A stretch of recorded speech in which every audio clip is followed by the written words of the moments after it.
uso de la palabra, Sebastián, para que hoy nos des tu ponencia.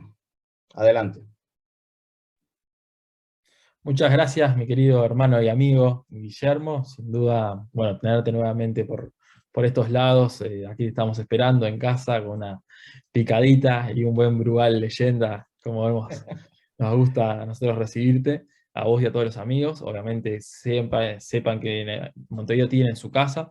Es un honor para mí poder estar aquí en representación de nuestra querida Copal Juvenil.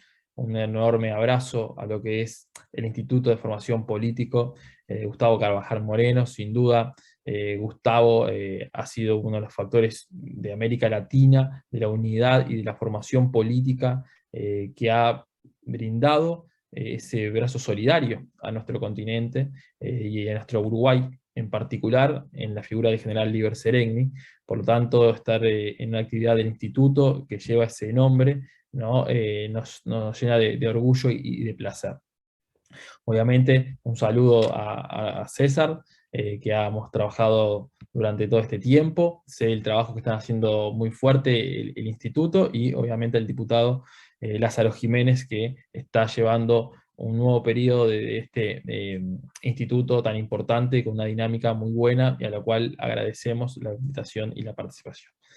Sin más, obviamente, empezar esta actividad haciendo referencia y un saludo a nuestra querida Sofía Carvajal, a nuestro presidente Alejandro Moreno Cárdenas, a Jorge García, ¿no? A todo el equipo de Copal, que también ha brindado un gran apoyo en estos 3 años de gestión en la presidencia de la Copal Juvenil que nos han dejado hacer, y sin duda hemos sentido un gran espaldarazo para hacer ese tipo de actividades y este tipo de gestiones que nos acercan un poco más a lo que es la integración, ¿no? De dos perspectivas importantes para lo que es la participación política, pero también la integración de nuestro continente como un factor no solo económico, político y social, sino también incluso sanitario, ¿no? Entonces, en este panel lo que buscamos es generar claves para la integración desde una perspectiva económica y política, ¿no? Que nos puedan ayudar a entender un poco a dónde está la región en este mundo tan vertiginoso, un mundo donde el siglo XXI se ha caracterizado por ser imprescindible, ¿no? Nadie hubiera pensado hace 3 años la pandemia y las características de la pandemia, ¿no? Y todo lo que llevó, ¿no? Con ella.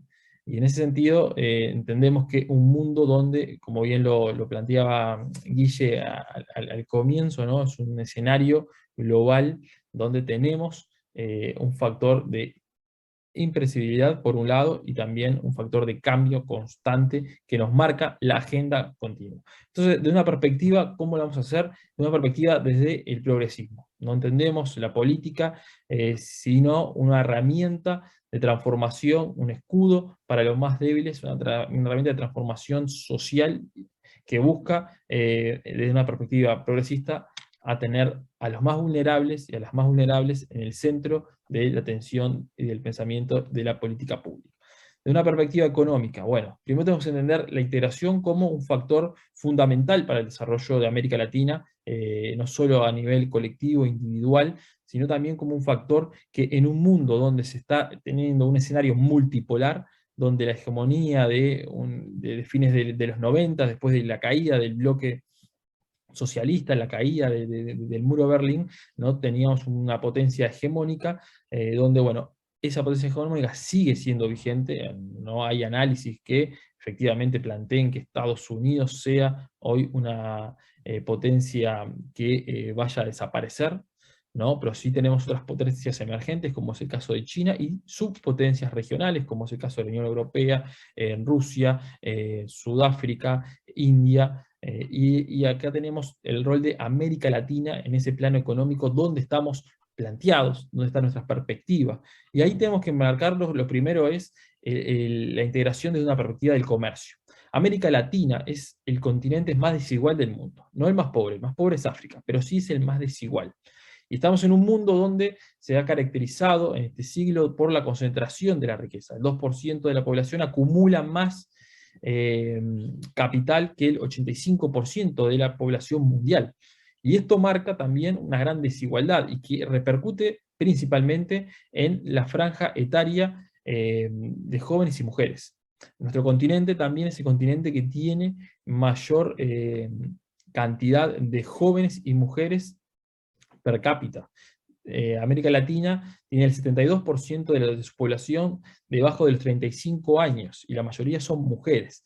En ese sentido, la desigualdad le pega directamente a esta población. Tenemos que tener en cuenta que el comercio intrazona de América Latina y el Caribe está en un entorno de un 20%, mientras que todas las regiones entre sí comercian en el entorno del 50%. Aquí nos marca es qué integración débil desde la perspectiva económica que nos ha marcado, que hemos tenido un crecimiento y una productividad, por ejemplo, un dato que marca el atraso de América Latina en lo que es el concepto de productividad, ¿no? Que es desde el año 1970 la productividad de América Latina estaba en un 2%. Al día de hoy está en el 24%. Si lo comparamos con un país de Asia, ¿no? Corea del Sur, en el año 70 estaban en un 12% de la productividad de Corea del Sur. Hoy están en un 61%. Mientras que los países, por ejemplo, tomamos un país ibérico, España, un país europeo, pero con nuestras características de latinos, ¿no? Estaba en un 47% su productividad en el año 70, la década de 70, y hoy está en un 76%.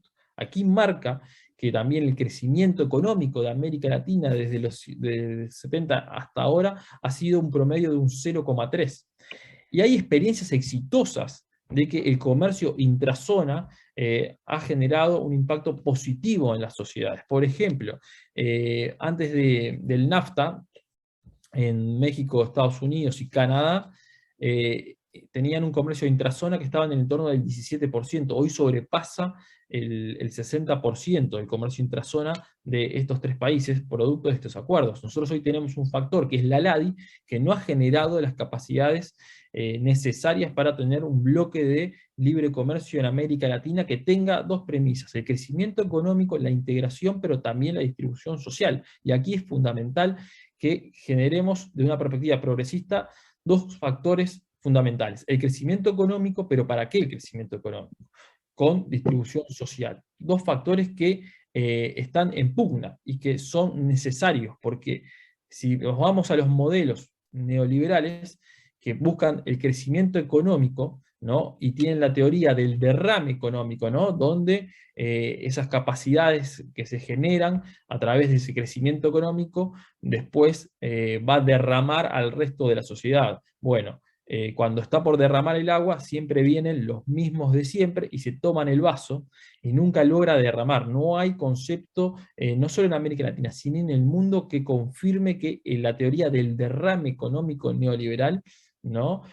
Tenga un éxito. Lo que sí tenemos que ver es cómo esos modelos de desarrollo, de crecimiento económico, sin la equidad social, sin la distribución de la riqueza, han permitido y han generado estallidos políticos que después impactan en el plano político, social.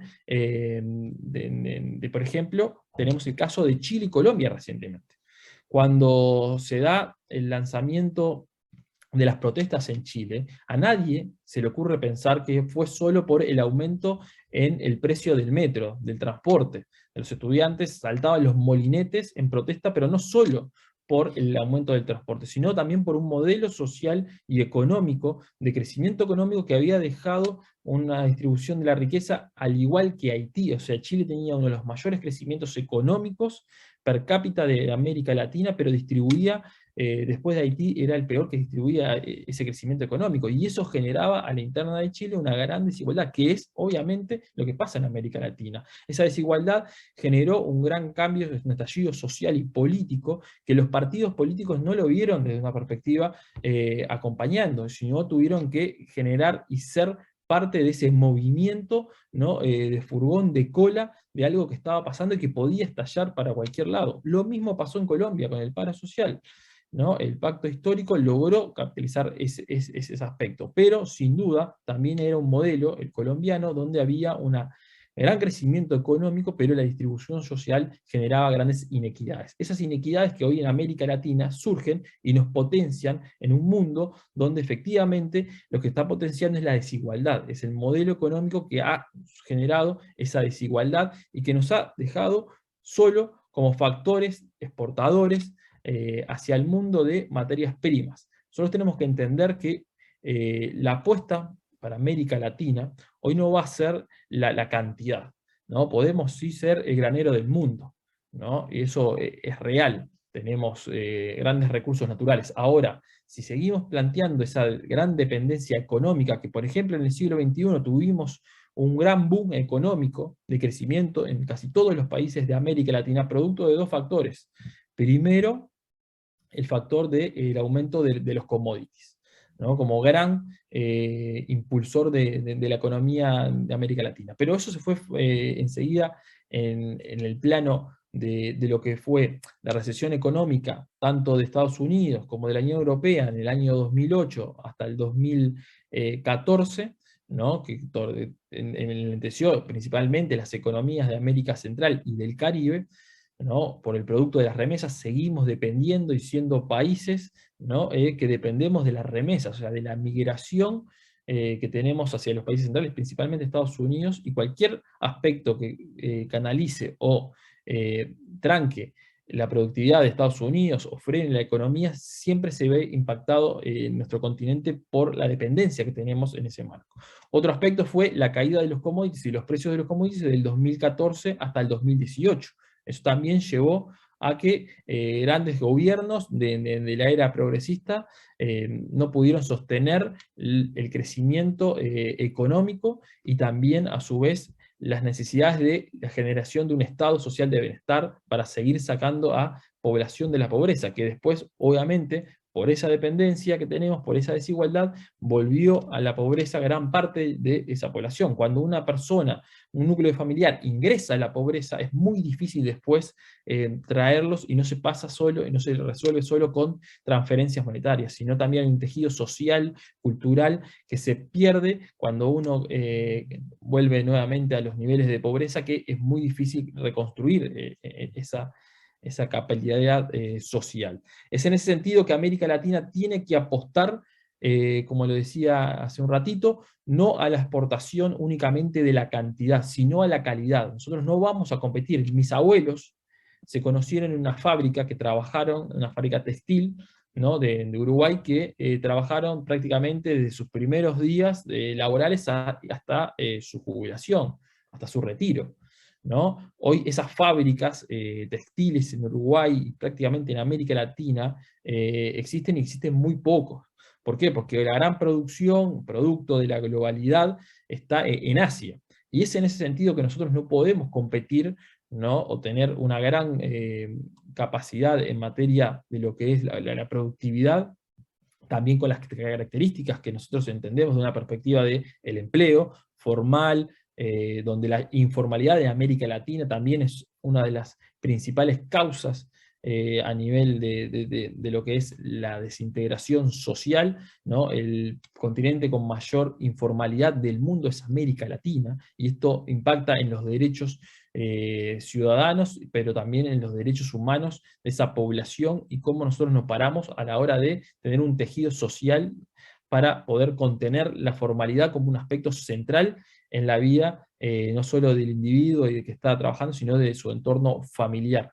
Es en ese sentido que nosotros apostamos a que la tecnología tiene que ser el factor de cambio de América Latina. Nosotros tenemos que apostar a la calidad, un factor fundamental, donde tenemos que entender que los estados estamos invirtiendo en torno a veces del 1% como máximo, 1,5% en materia de lo que es innovación y desarrollo, mientras que los países nórdicos invierten en torno del 7%. Los países nórdicos que dieron su gran salto, entendiendo que la innovación, la tecnología, ¿no? y el factor de innovación e investigación tenían que ser el gran salto de calidad que les dio, y tenían que apostar su política pública hacia eso. Entonces es que América Latina no está trabajando de esa perspectiva. Y nosotros, si no apostamos al enclave tecnológico, no solo vamos a quedar afuera de las grandes cadenas de producción global, sino también vamos a continuar con la cadena de desigualdades en nuestro continente.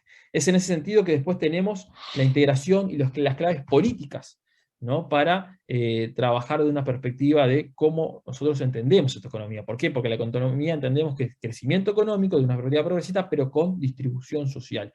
Y para eso necesitamos un estado de bienestar que entienda las clásicas. Y ahí está la lucha de la política y la antipolítica que se ha generado en América Latina, que también viene de Europa, ¿no? Y lo vemos en diferentes factores, ¿no? El ascenso de la ultraizquierda, de la ultraderecha en lo que es Italia, ¿no?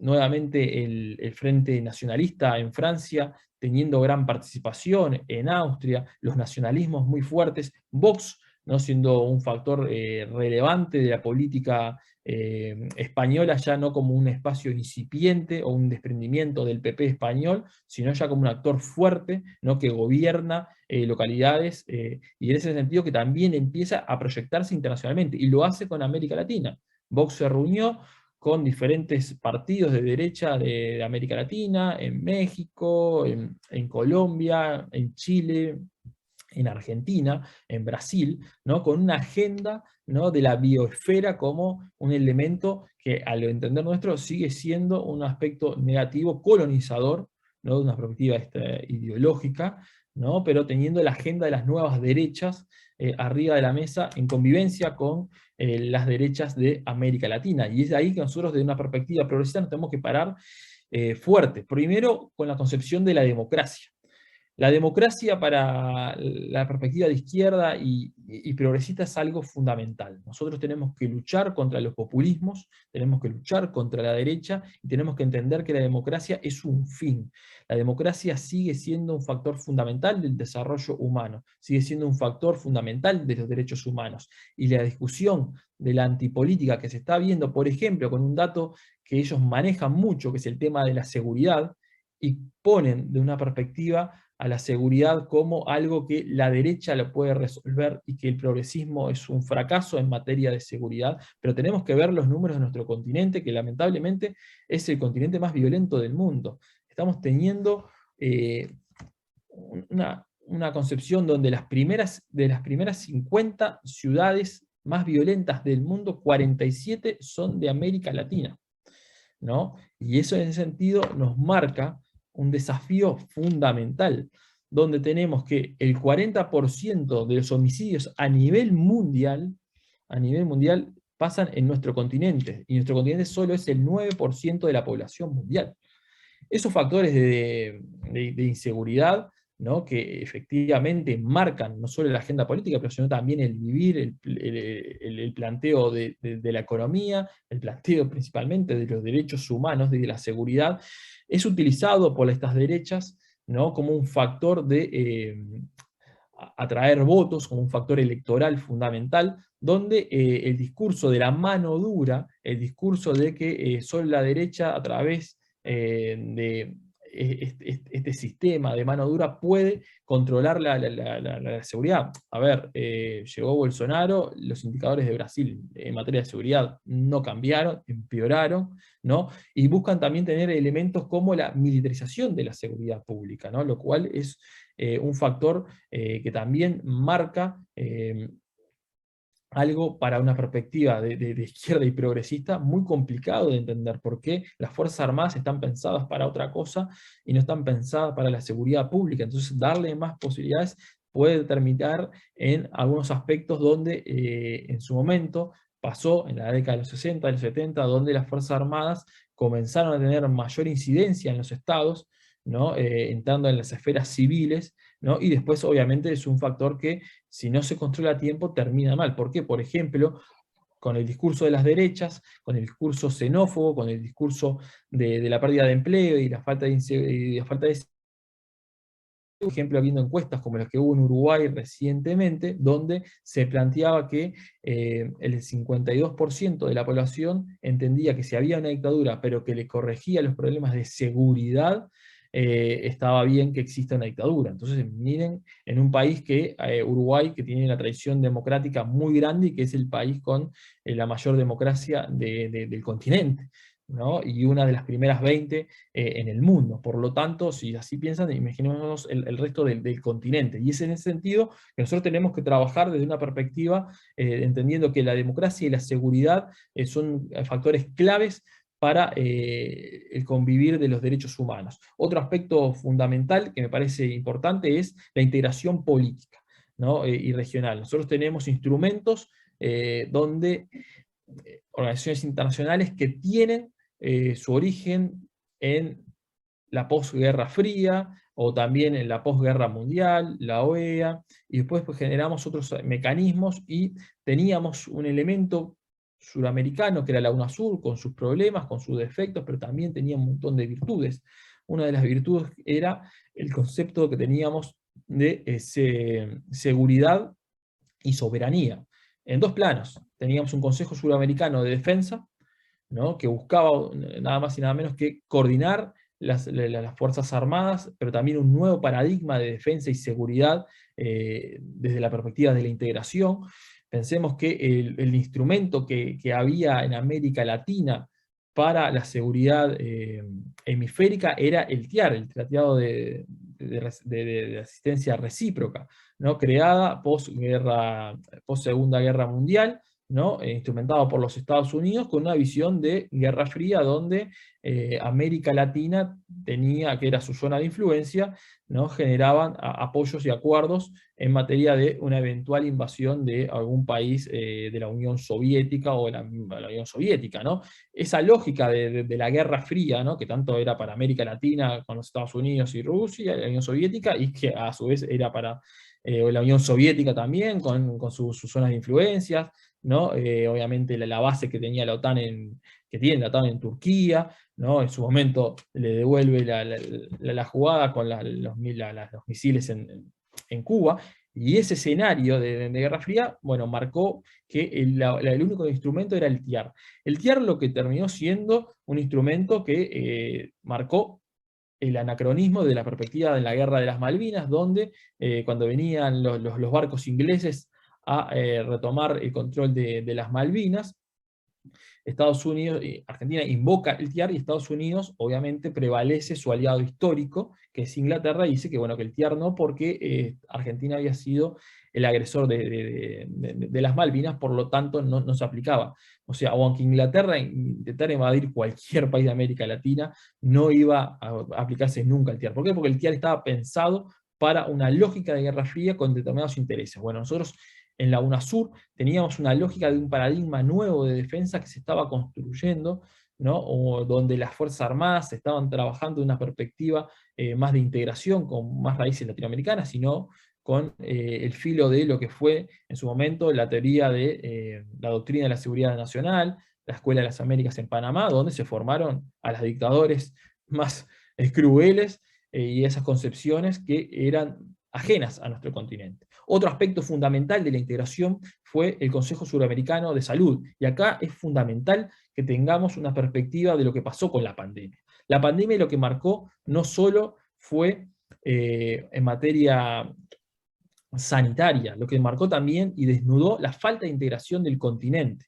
Cuando nosotros tuvimos que salir los países de América Latina y el Caribe a conseguir vacunas, no teníamos capacidad de generar las propias vacunas, no teníamos capacidad de hacer intercambios para tener kits sanitarios para confrontar a la pandemia, tuvimos que salir a buscar vacunas separados, y eso implicó que pagamos las vacunas a un costo y un sobrecosto mayor, llegaron tarde, ahí también teníamos muertes evitables que se podían haber generado, no haber generado si efectivamente teníamos en nosotros una capacidad negociadora para tener vacunas a menor tiempo y a menor dinero, y es en el sentido que el Consejo Suramericano de Salud podría haber sido el articulador en materia de Sudamérica de un factor fundamental para poder salir a negociar conjuntamente en cantidad y en tiempo. Y es en ese sentido que también nosotros no tenemos las capacidades de tener una investigación, ¿no? General, capaz y coordinada para poder que en América Latina podamos generar nuestras propias vacunas y no ser tan dependientes de los países centrales. En ese sentido, creo que la integración y la falta de integración demostró que también no solo es un factor económico, social y político, sino también es un factor que la integración puede salvar o matar vidas si está en la falta de ella. Es por lo tanto que entendemos que los factores políticos son fundamentales desde una perspectiva de una integración donde busque tener organismos internacionales al servicio de Sudamérica que nos posicionen como un continente de unidad en un mundo multipolar, que si América Latina no actúa como un factor de unidad, no va a ser sentado nunca en las mesas de grandes actores y vamos a ser siempre los espectadores de la película que está pasando, vamos a seguir siendo países que efectivamente no marquemos ni un gramo la agenda, por más que tengamos una capacidad de población, ser un factor de alimentación a nivel mundial, que eso va a marcar, sin duda eso va a marcar el siglo XXI, y en ese sentido nosotros tenemos un rol que jugar, ¿no? En materia del ambiente, ¿no? América Latina y su capacidad de recursos humanos, si no tiene una política pública trabajada, ordenada y también en forma integrada que nos posicione a un crecimiento económico sustentable, ¿no? Estamos condenados no solo a ser dependientes, sino también a los pocos recursos naturales que tenemos, que van a ser lapidarios a la hora de poder concretar no solo la alimentación mundial, como lo estamos haciendo y lo podemos sostener porque tenemos las capacidades, sino también la falta de alimentación en nuestros países, ¿no? Y profundizar esa desigualdad que tenemos. Entonces creo que son algunos aspectos que quería dialogar con ustedes, ¿no? Los factores fundamentales de crecimiento económico, pero tiene que venir ayudado y acompasado de una justicia social, de un mayor estado de bienestar que nos posicione, y ahí la pelea contra la antipolítica, contra los discursos de que la política es un factor de corrupción. También la derecha utiliza esos elementos porque lamentablemente América Latina tiene los peores registros de corrupción, y en ese sentido plantear y asociarlo a la política como un factor de corrupción y política, y tener una perspectiva de las nuevas derechas, de los outsiders que plantean con sus discursos que son puros ideológicamente, donde también se criminaliza la ideología como un factor de algo anacrónico. La ideología es un conjunto de ideas, y no se puede hacer política, no se puede hacer nada sin un conjunto de ideas. Y es en ese sentido que nosotros debemos reivindicar el factor político y el factor ideológico, pero también el factor del pragmatismo, para entender que en este siglo XXI, cambiante y constante, tenemos que tener la capacidad de tener por eso también una formación y una educación que sea gratuita, pública y de calidad, pero que entienda que el sujeto de cambio y las transformaciones es el centro, es el estudiante, ¿no? Y en ese sentido, ese centro de estudiante,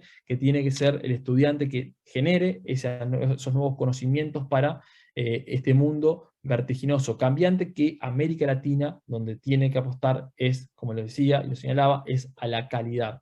Si nosotros seguimos apostando efectivamente a los commodities, va a ser pan para hoy y va a ser más desigualdad y hambre para mañana. Por lo tanto, ese creo que es el camino a seguir. Creo que la COPAL debe seguir trabajando muy fuertemente en esas líneas, en el Consenso 2020, un documento donde marca unas líneas de trabajo fuertes, fraternas, de discusión de lo que ha demostrado ser la COPAL, ¿no? La unidad en la diversidad. Desde la COPAL Juvenil nosotros apostamos a lo que es la participación de la juventud como un factor fundamental, también con un factor de equidad. Lamentablemente en América Latina tenemos muy pocas mujeres presidentas. Por suerte tenemos el orgullo de que una de ellas es nuestra querida amiga y hermana Xiomara Castro, que fue presidenta de Copal Mujeres hasta hace un poquito, porque le salió esta changuita de ser presidenta de Honduras y tuvo que renunciar a ese cargo, que lo hizo también, y que entendíamos que el trabajo es por ese 72% de la población de América Latina que está excluida. Cuando uno analiza los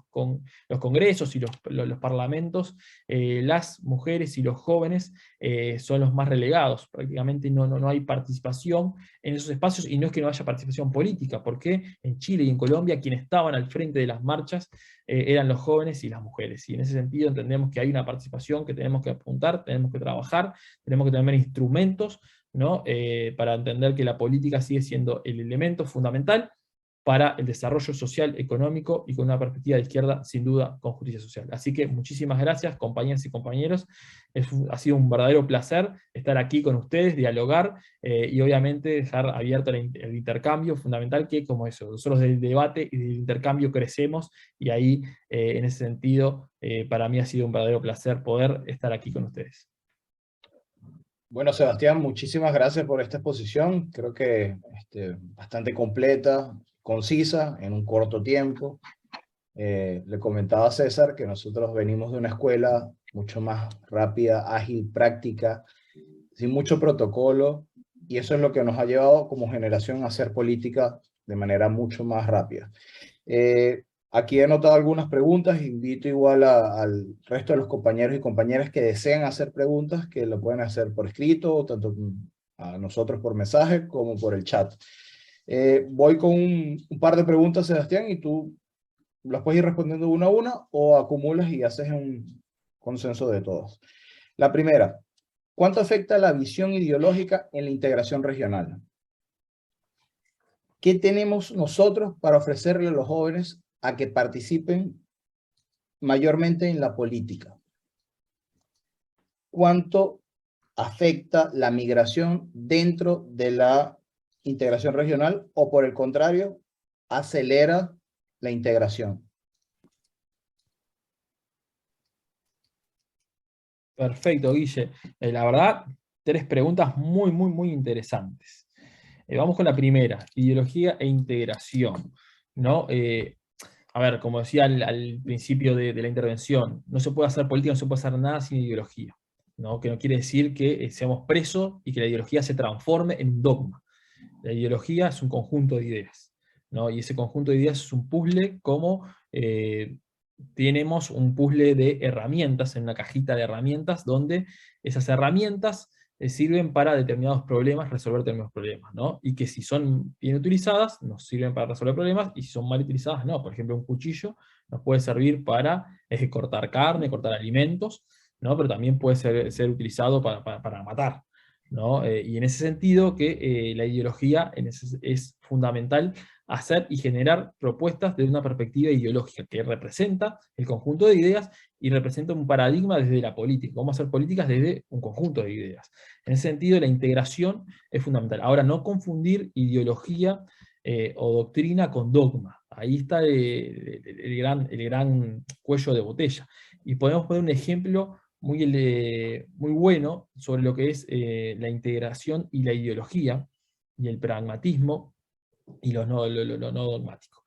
En el 2012 a Fernando Lugo le dan un golpe de Estado parlamentario, ¿no? Se utiliza un mecanismo legal como estaba estipulado, que es el juicio político, pero todos sabemos que en 48 horas se le hacen las acusaciones al presidente Fernando Lugo, 4 acusaciones, de las cuales uno era haber albergado un campamento de jóvenes en una instancia de Fuerzas Armadas, en un local de Fuerzas Armadas, ¿no? Para actividades sediciosas. Yo participé de ese campamento, me acuerdo, era un camping muy grande, ¿no? Del ejército, donde efectivamente planteamos sobre políticas públicas de juventud y participación política de la juventud. O sea, no estábamos generando ningún acto sedicioso. El otro aspecto era el mal manejo de las finanzas públicas. Y ahí se analizaban los casos anteriores y los casos de Fernando Lugo, y no hubo malversación de fondos. Hasta el día de hoy nunca se le han demostrado. Después, el altercado en Curuguaití, ¿no? Que también hasta el día de hoy se demostró que las personas acusadas no eran las que estaban detrás de ese conflicto.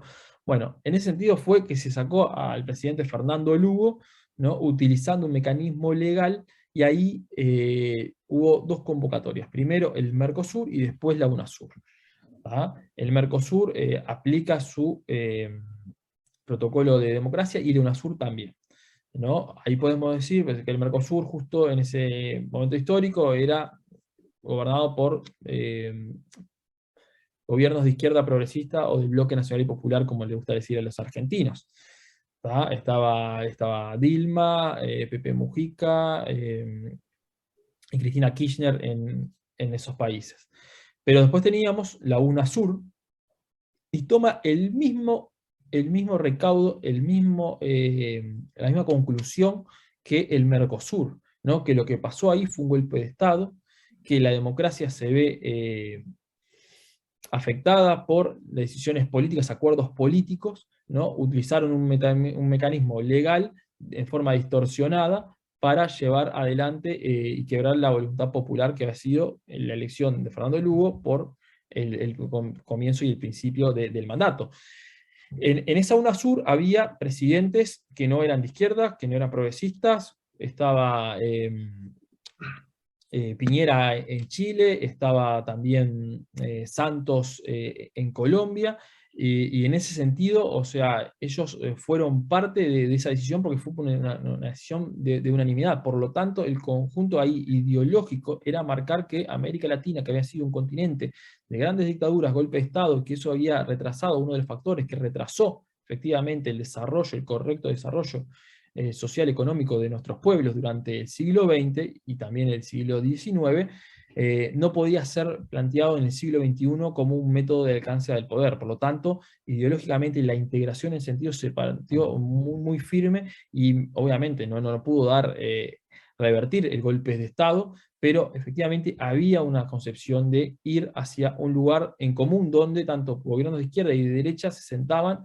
desde una perspectiva ideológica donde la democracia era el centro. Después, obviamente, podemos tener unas discusiones, y está bien que sea, y es válido que sea, porque la democracia lo ampara, y dentro de la democracia todo, fuera de la democracia es nada.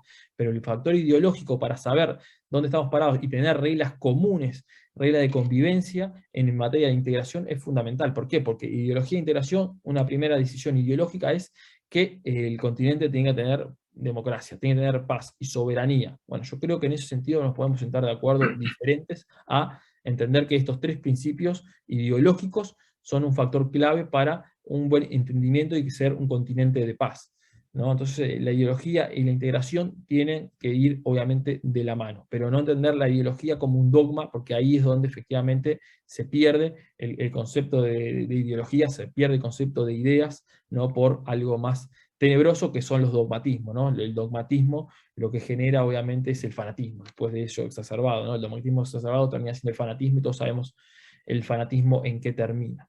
Después tenemos migración e integración. Bueno, la migración y la integración es fundamental para América Latina. Primero, con un factor más mundano, pero no es el peor de dos, es el factor económico. América Latina, principalmente, los países de Centroamérica, Caribe y los países del norte de Sudamérica, dependen muchísimo de la migración y de las remesas. El Salvador estuvo hace poco, y ahí la economía básicamente está sustentada hoy por las remesas que reciben, ¿no? Cuando hubo ese freno económico en Estados Unidos, los países que tuvieron esa recesión inmediatamente fueron los países que dependían de las remesas, ¿no? Centroamérica, México, el Caribe, y es en ese sentido que la migración es un factor económico clave. Segundo, en el plano de la integración, Europa tiene un modelo muy bueno, y ahí siempre nos tenemos que posicionar con ese paradigma donde Europa viene de milenarias guerras, idiomas totalmente diferentes, y han logrado un grado de integración, ¿no? Tan bueno que entendieron que la integración era un factor de paz y un factor de desarrollo económico, social y político. América Latina, teniendo la misma lengua, siendo un continente de paz, prácticamente nosotros no hemos logrado tener esa integración que nos permita tener un plus a nivel mundial, ¿no? Hay programas, por ejemplo, en la Unión Europea, que son los Erasmus, que dialogan, intercambian estudiantes por todo el continente, y eso genera un dinamismo no solo económico, sino cultural, educativo, ¿no? Que marca también y que ayuda a la integración. América Latina no tiene esos programas desarrollados con la capacidad que debería tener, incluso con la facilidad de tener una lengua común, ¿no? Prácticamente, donde prácticamente todos hablamos español, portugués, y después obviamente las Antillas tienen otros idiomas, anglosajones, pero la inmensa mayoría del continente habla prácticamente un idioma y no tenemos la capacidad de generar esos aspectos en transformación educativa fundamental, porque si nosotros apuntamos a que la calidad es el factor de desarrollo para América Latina y que el factor de desarrollo es la innovación, la tecnología, bueno, ahí tenemos que enfrentar una educación, y una educación que tiene que ser trabajada de forma transversal y que la integración tiene un rol fundamental que cumplir. Después, la participación política de los jóvenes, un factor fundamental. Cualquier partido político que presida de los jóvenes y las jóvenes está llamado a ser un partido anacrónico y está llamado a ser un partido que efectivamente termine siendo un partido que no va a tener ninguna chance, no solo en el electoral, sino también en lo programático, ¿no? Que es lo fundamental, ¿no? Hacemos políticas de una perspectiva programática, más allá del electoral, que es una herramienta para dirimir la toma del poder político, ¿no? Porque el poder político es una cosa y a veces el poder real está en otros lados. Y es en ese sentido que nosotros desde Copal Juvenil, entendiendo que América Latina tiene 72% de la población menores de 35 años, y cuando uno analiza los factores de desigualdad, todo lo que es materia de desempleo, desigualdad, falta de oportunidades, educación, si hay que ponerle un rostro humano, ¿no?, a los peores indicadores, es de una mujer joven, menor de 35 años, y afrodescendiente, o de una comunidad originaria de algunos de nuestros países. Es en ese sentido que la política pública tiene que apuntar a eso, y tiene que apuntar a que los jóvenes sean parte de esta herramienta donde la política hoy está en disputa entre los outsiders, el discurso de la antipolítica que tiene su mella, ¿no? No solo en Europa, sino Trump generó ese discurso de la antipolítica y nadie pensaba que podía pasar ni siquiera lo que es la convención republicana, la pasó, ganó las primarias, ganó la presidencia de los Estados Unidos, y hoy Trump es un factor de que efectivamente puede volver en las próximas elecciones. O sea, no hay que perder esa perspectiva. Y en ese sentido, también Bolsonaro se sostuvo desde una perspectiva de la antipolítica, y hay otros factores en Argentina, Milei, y generalmente apuntan a los jóvenes, ¿no?, de como botín electoral. Es en ese sentido que nosotros tenemos que apuntar desde los partidos políticos a que los partidos políticos sigan siendo una herramienta que los jóvenes miren. No puede pasar lo que pasó en Chile, el estallido social, y que los partidos políticos tuvieron que ir atrás de ese estallido social porque no comprendieron en su momento, ¿no? También pasó en Colombia, y pasó en otras regiones, en Perú.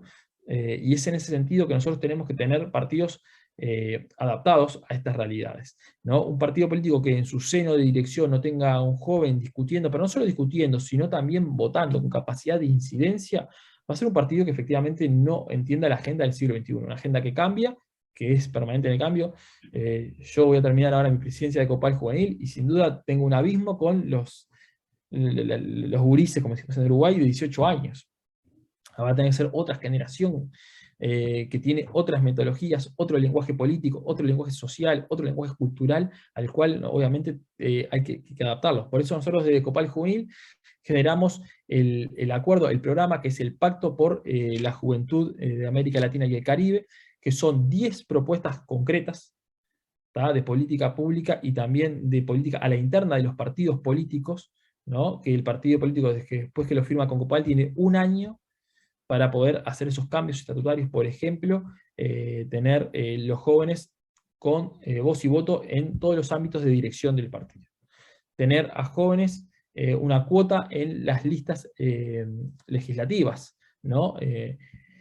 Tener una juventud con presupuesto propio para poder hacer política, tener cursos de formación. Bueno, esas 10 propuestas concretas, si el partido las cumple en un año el 50%, Copal lo certifica como partido de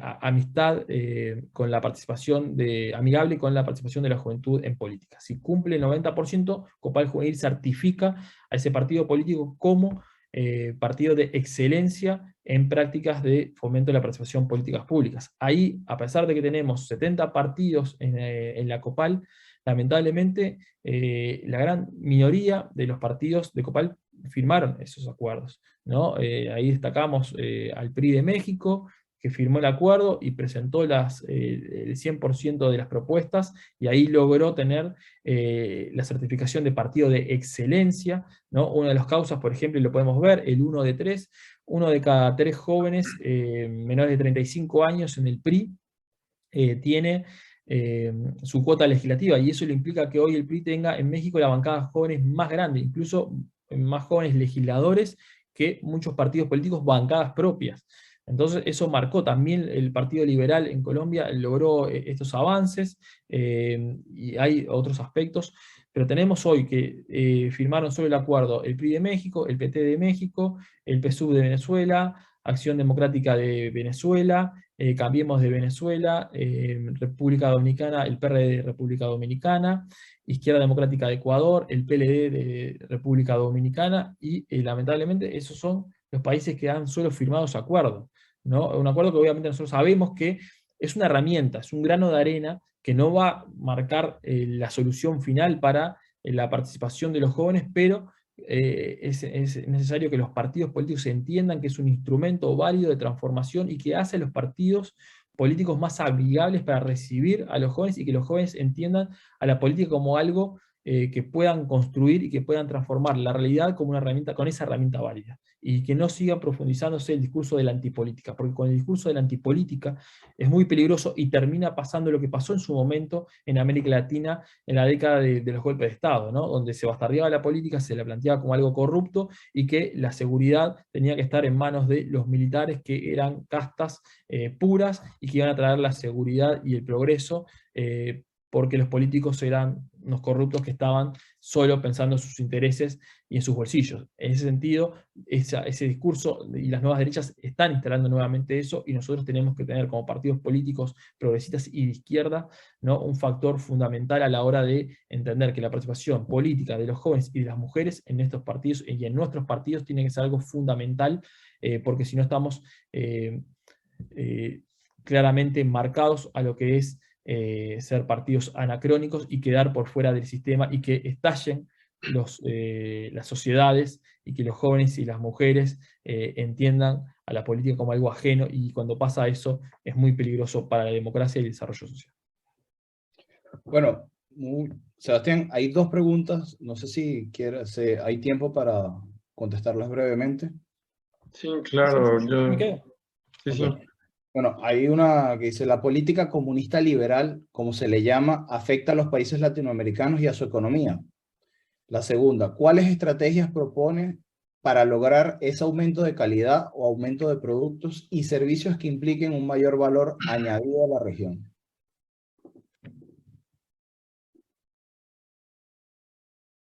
Guille, se me cortó. A ver, tíramelas de vuelta, perdón. La primera dice, la política comunista liberal, como se le llama, afecta a los países latinoamericanos y a su economía, en su economía. Y la segunda dice, ¿cuáles estrategias propone para lograr ese aumento en la calidad o aumento de productos y servicios que impliquen un mayor valor añadido a la región? Bueno, vamos con la primera. A ver si yo entendí bien. Era el comunismo liberal. Sí, menos mal no me lo hicieron a mí. Eso es algo para Guille, ¿no? Pero bueno, el debate, ¿no?, del comunismo y de lo liberal, ¿no? O sea, yo creo que nosotros en América Latina nosotros tenemos que trabajar de una perspectiva donde la ideología, la política, y más de una perspectiva de izquierda y progresista, es que la democracia es un factor fundamental de desarrollo social, cultural, económico y humano. En ese sentido, nosotros tenemos que apostar a la democracia como grandes valores, y ahí está el parte de aguas que siempre hablamos con Alberto, que no sé si está acá, nuestro querido Alberto, el vicepresidente de la región al norte de la COPAL, ¿no? El parte de aguas de la izquierda y el progresismo, ¿no?, entre la democracia y el populismo. Y es en ese sentido que nosotros tenemos que partirnos de una perspectiva donde la democracia es un factor fundamental al cual lo debemos cuidar, que entendemos que la democracia sigue siendo un sistema válido, que obviamente no es perfecto, todo es perfectible, pero que hasta ahora es un sistema que ha generado donde los gobiernos de izquierda han podido conquistar el plano electoral, ¿no? Obviamente ya en un siglo XXI a nadie se le piensa pasar la lucha armada como un método eficaz y obviamente ideológico válido para el alcance de los gobiernos. Entonces, en ese sentido, el avance en democracia es fundamental. Y para ahí, obviamente, los grandes bloques y los grandes acuerdos y las grandes coaliciones, ¿no? Que entiendan que la democracia como un factor fundamental, el programático como otro elemento que dé desarrollo a las grandes inquietudes de las transformaciones de la sociedad, y después, obviamente, todos los sistemas son válidos. ¿Por qué? Porque es parte de la democracia. Si nosotros entendemos que la democracia es un factor fundamental, ahí viviremos y conviviremos con comunistas, liberales, socialdemócratas, hasta incluso fascistas, pero bueno, ahí el combate es a través del conjunto, desde la ideología, del conjunto de ideas, y obviamente entendemos que la democracia y la lucha contra el populismo, sea de donde sea el populismo, sea de la facción ideológica que sea, sigue siendo para la COPAL un factor fundamental de estabilidad social y política. Dentro de la democracia, todo, fuera de ella, nada, y eso creo que es un valor que a los demócratas y a los progresistas nos une. Por lo tanto, un factor que nosotros tenemos que dar la lucha contra los populismos, contra los nacionalismos exacerbados que están llevando a Europa a conflictos bélicos, a conflictos internacionales, a conflictos donde se pone al migrante como el violento, como el que viene a robar mi empleo, como el violador, como el conjunto de todos los males de la sociedad se lo deposita en el migrante. Eso pasó en Inglaterra con el tema del Brexit, ¿no? Gran parte del discurso de los conservadores que planteaban la salida del Reino Unido de la Unión Europea, ¿no? Planteaban que la migración, ¿no? Y todos los males sociales y de seguridad eran por parte de la migración. Bueno, esos populismos terminaron siendo un factor fundamental para ganar esa elección, y hoy por hoy tenemos varios primeros ministros del Reino Unido que están desfilando porque, entre otras cosas, el sistema que están generando después del Brexit ha sido totalmente ineficaz, y que la integración y la falta de la integración ha sido un complejo para eso. Por lo tanto, en ese sentido, creemos que es fundamental apostar a lo que es la integración, la democracia y la lucha contra los populismos, vengan de donde vengan. El otro aspecto era, tirámela de vuelta, Guille, que... Las estrategias para proponer un mayor aumento de la calidad que mencionaste. La calidad, sí, perfecto. Bueno, ahí como lo intentaba trasladar en la perspectiva, en la clave económica, ¿no? La calidad sigue siendo el factor donde América Latina va a tener que trabajar en este siglo XXI para poder ser un factor de desarrollo social, político y humano de calidad. ¿Por qué? Porque si nosotros no apuntamos a esa calidad, efectivamente nosotros vamos a ser productores y vendedores de commodities al mundo, y los países que han logrado tener un mayor valor agregado, no solo de esos commodities, sino también de factores tecnológicos, han dado un salto económico. Los países nórdicos apostaron a lo que fue la inversión del PBI en materia de innovación y desarrollo, como un factor fundamental. Nosotros tenemos que apuntar a la innovación y el desarrollo con mayor presupuesto para estas agencias de ciencia. Tenemos que apuntar a una educación pública gratuita, de calidad, y no es un panfleto, ¿no? Hoy por hoy la educación es el factor fundamental de desarrollo, no solo de aspectos con lo que es la evolución social de cada uno de nosotros y nosotras, sino también a nivel social. Las sociedades que no apoyan o no invierten en educación están condenadas a ser productoras de commodities y ser dependientes eternamente. Por lo tanto, los factores que tienen que tener una matriz educativa de calidad, mayor inversión en educación pública, que es la que garantiza el proceso de acumulación de las grandes mayorías, ¿no? Si tenemos educaciones, que es lo que ha pasado en Chile, ¿no? Hay educación de calidad en pocas universidades, ¿no? O en Brasil lo que pasa es que los ricos van a las universidades públicas por su sistema de concursos y su sistema restrictivo, y los pobres terminan yendo a universidades privadas de menor calidad, ¿no? Y pagando sus estudios y recibiéndose a medida que pueden pagar los estudios. Por lo tanto, ahí lo que estamos diciendo es, en América Latina, generando una dependencia tardía de lo que es la formación. Otro aspecto fundamental es la pérdida y la fuga de cerebros que tenemos nosotros. Y eso es algo que también nos ataca mucho. ¿Por qué? Porque nuestros grandes cuadros académicos en las ciencias y en todos los campos están mirando a los países centrales.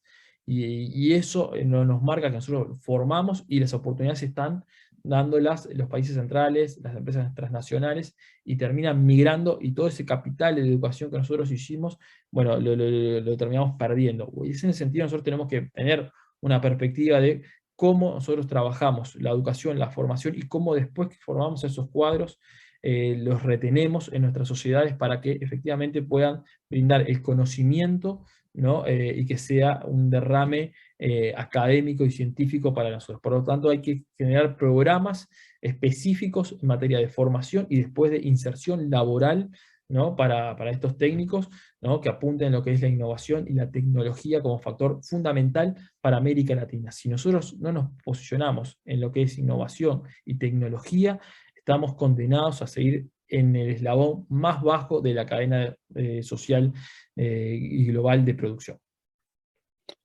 Bueno, grandioso. Muchas gracias por estas palabras, Sebastián. Por un momento en el que se encuentran ahorita en México, que están trabajando todos los diputados, están de arriba para abajo, no se encuentran las autoridades. Sofía no ha podido conectarse bien, está en carretera y tiene muy mala señal. El diputado Lázaro se encuentra reunido. Por un momento pensamos que los jóvenes iban a tener que dar la cara y actuar en este foro, pero hoy se encuentra José Elito Jara, vicepresidente de Copal, y como autoridad le vamos a dar la palabra. Es un joven con juventudes acumuladas, un gran querido amigo. Un viejo joven, un joven viejo. Un viejo joven. No, ¿me escuchan o no? Sí. Sí. No, yo quiero agradecer la exposición de Sebastián. Ha sido muy completa, muy aglutina muchos temas, pero que también nos da mucho para reflexionar. Yo notaba algunas cosas acá y quería decirlo yo. O sea, el capital humano en la región es bajo. Y eso tiene que ver también con la productividad de los jóvenes también, ¿no? Porque, ¿qué se entiende por jóvenes, no? O sea, decimos, puta, jóvenes es, chucha, hasta los 29 años el jóvenes, pero mi presidente tiene 36 años y es joven, se le dice que es joven, ¿me entiende, no? Entonces, pero bueno, al presidente tomando una cerveza el otro día con el presidente de Canadá, o el primer ministro de Canadá, y tiene 34 años también, ¿no? Entonces son jóvenes. Entonces, ¿cuál es no quiero decir que eso no sea malo, sino que quiero decir que la juventud y los espacios se van ganando y a punta de la reflexión y la lucha contra otras generaciones, ¿no? Y eso es difícil si no hay partidos que inviertan, como tú decías bien, Sebastián, si no invierten bien en formar jóvenes, si no invierten bien en formar otras capacidades distintas, eso me parece que es fundamental. Pero también, lo quería decir porque me parece que es fundamental también la formación también, por ejemplo, como lo hizo Japón después de la Segunda Guerra, mandó a estudiar jóvenes afuera del país en distintas áreas, matemáticas, ciencia, tecnología, y Japón se formó así. Entonces los países de América Latina tienen que formar becas, trabajo y formar gente fuera del país también. O sea, en universidades donde vuelvan al país, pero vuelvan, ¿cierto? Vuelvan al país a fundamentar, o sea, a formar políticas públicas orientadas al país, ¿no? Y en ese sentido me parece que es positivo lo que se hizo después de la Segunda Guerra y lo que hacen muchos países, ¿no?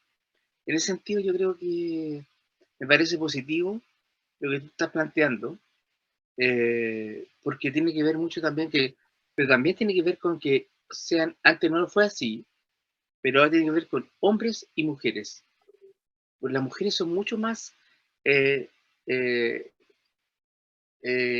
sensibles, por ejemplo, a la área de la ciencia, la matemática, la ciencia más estructuras, qué sé yo, y los hombres menos, ¿no?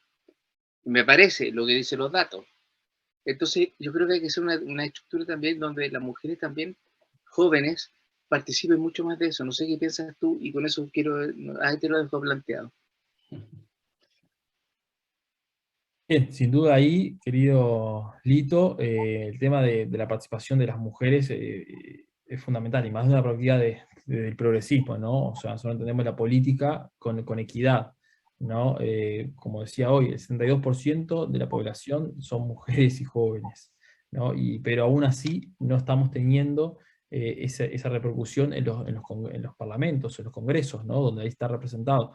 Ahí la mayoría de las personas son personas viejas, blancas, y hombres. Y es en ese sentido que efectivamente tenemos que tomar paradigmas, porque tampoco el discurso de la meritocracia, el discurso que también la antipolítica dice que las mujeres no llegan porque el sistema está planteado para que lleguen los mejores, ¿no? Y cuando uno analiza, por ejemplo, en América Latina, los que tienen mayor formación académica, universitaria, ¿no? O sea, la mayor capacidad para medirlo, ¿no? No quiere decir que uno por tener un título universitario sea, ¿no?, un ilustre, eso no es así, pero para tener un indicador de medición, cada cuatro personas que egresan de las universidades de América Latina, 3 son mujeres y una son un hombre.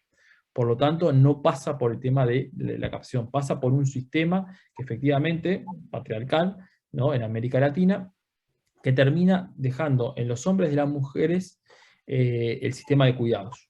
Y eso es algo que también la sociedad y los partidos políticos tienen que tener en su agenda. El sistema de cuidados no puede recaer, ¿no?, en las mujeres, que eso no solo les obligan a no participar o tener mayor incidencia en los partidos políticos, sino también en lo que es el dinamismo económico, también tener el factor de lo que es las capacidades, ¿por qué? Porque las mujeres terminan haciendo el trabajo de cuidados, un trabajo que no es remunerado, ¿no? Y efectivamente terminan generando a la hora de la carrera política, pero también en la carrera laboral, obstáculos que los estamos poniendo como sociedad. Por lo tanto, en ese sentido, cuando uno analiza que la mayor capacitación universitaria son de mujeres en el continente, que la mayor población son de mujeres, pero como aún así tenemos, creo que al día de hoy, no sé si llegamos a 4 mujeres en América Latina de jefa de Estado, ¿no? Así de memoria, acá rápidamente, me falta capaz que información a una primera ministra del Caribe, pero en América Central tenemos a Susana Xiomara, después en Sudamérica no tenemos a nadie. Entonces, o sea, estamos con una capacidad de que efectivamente podemos decir que no es un tema de capacidad, no es un tema de formación, pero sí efectivamente hay una cuestión con la cual nos tenemos que trabajar, unas sociedades machistas, y en América Latina se ve mucho más eso, y que sin una participación de la juventud y de las mujeres, la democracia se ve claramente perjudicada. Bueno, compañeros, aclarar que no estamos debatiendo algo generacional, pero sí dejar también claro que estamos como grupo dispuestos a abrir muchas más puertas de las que en su momento a lo mejor no las abrieron a nosotros, a sembrar esas bases, y de que también estamos listos para asumir responsabilidades. Como es el caso de hoy, que el foro lamentablemente no contó con todas las autoridades, y aquí estamos. Para cerrar, y en nombre de la fundación del instituto, le cedo la palabra a César. Gracias. Sí, justo. Concuerdo justamente con las intervenciones, estimado Sebastián, agradezco mucho tu puntual charla, tus puntuales datos que nos otorgaste, y concuerdo muchísimo en ellos. O sea, realmente tenemos un gran reto como jóvenes, el poder seguir transformando la política de Latinoamérica y el Caribe. Tenemos un reto importante que, aparte de la juventud, ser paridad de género, poder incluir a hombres y mujeres jóvenes en los espacios que se han logrado.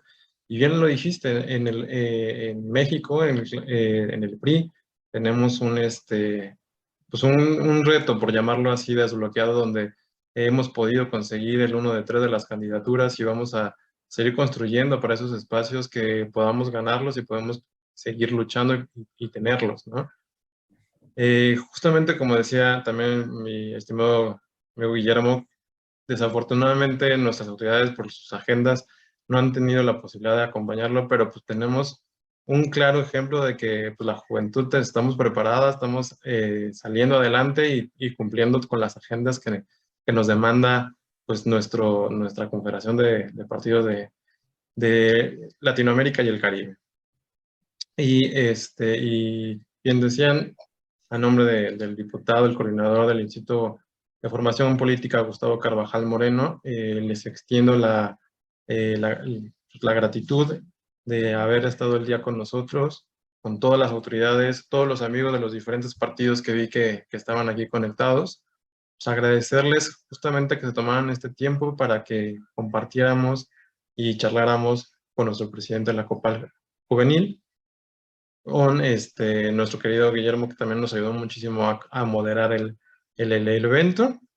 Y por último, nada más me restaría pedirles que encendieran las cámaras de sus computadoras, de sus teléfonos donde nos estén siguiendo, para hacer una captura de pantalla y poderla subir a las redes. Entonces, si me apoyan con eso, por favor, para subirlo. Vamos a ir poniéndola.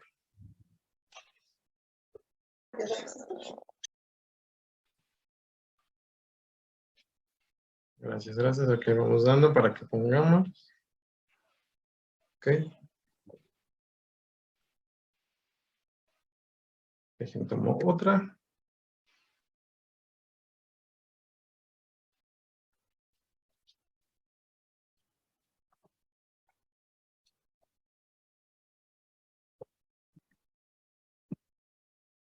Muchas gracias. Bueno, Pues, saludos a todos. estamos aquí pendientes y a la orden. Muchas gracias y gracias por verlos a Pendiente todos. para el siguiente foro. Aquí estamos. Gracias.